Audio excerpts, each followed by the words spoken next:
আসসালামু আলাইকুম রহমতুল্লাহি বারাকাতু। প্রিয় দেশবাসী,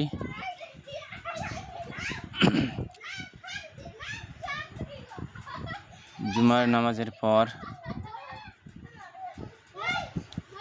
আপনাদের সামনে আমি হাজির হয়েছি দু একটি কথা বলার জন্য। আমাদের দেশে আসলে কি হচ্ছে,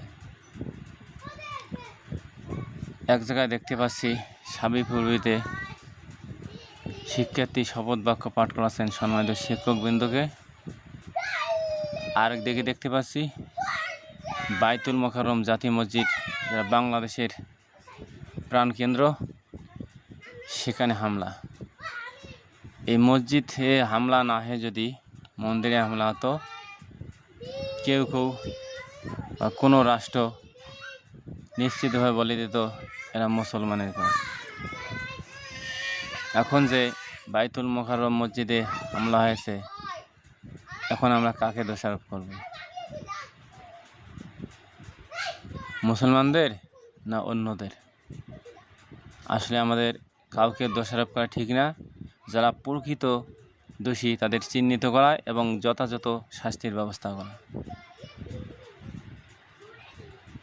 আমি দুঃখের সাথে বলছি, বা আমাকে বলতে হচ্ছে, সাবিপ্রবি একটি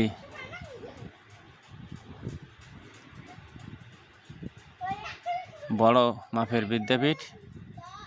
সেই বড় মাপের বিদ্যাপীঠে শিক্ষার্থী সম্মানিত শিক্ষকবৃন্দকে শপথ বাক্য পাঠ করবেন, এটা কোনো ক্রমে মেনে নেওয়া যায় না।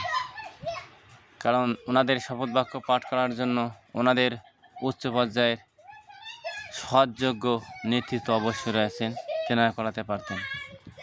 কিন্তু শিক্ষার্থী শিক্ষককে শপথ বাক্য পাঠ করাবেন, এটা কেমন ধরনের কথা? যেখানে শিক্ষক শিক্ষার্থীদের আদব কায়দা, রীতিনীতি, সৎ নিষ্ঠা, ন্যায় নীতি, দেশপ্রেম এগুলো শেখাবে, সেই জায়গায় শিক্ষার্থী শিক্ষককে শপথ বাক্যের মাধ্যমে বুঝিয়ে দিচ্ছে আমরা আপনাদের শিক্ষক, আমরা আপনাদেরকে সব কিছু শিখিয়ে দেব। হায় রে বাংলাদেশ! এই জন্য কি আমরা দ্বিতীয় স্বাধীনতা পেয়েছি? দ্বিতীয় স্বাধীনতার জন্য রক্ত ঝরিয়েছে আবু সাইদ ভাইয়ের মতো, সে মুগ্ধ ভাইয়ের মতো অসংখ্য অগণিত ভাই বোন, শিশু, বৃদ্ধ, আবাল বনিতা। এই জন্য তো তারা রক্ত ঝরায়নি, তারা রক্ত ঝরিয়েছে দেশকে শান্তিময়, সুশৃঙ্খল, সকলের প্রতি সকলের ভালোবাসা, সকল অন্যায়কে দুর্বৃত্ত করে ন্যায়কে প্রতিষ্ঠিত করবে, এই জন্যই দেশকে তারা স্বাধীন করেছিল। হায় রে বাংলাদেশ, হায় রে বাংলাদেশ, হায় রে বাংলাদেশ, আমরা কি পেলাম?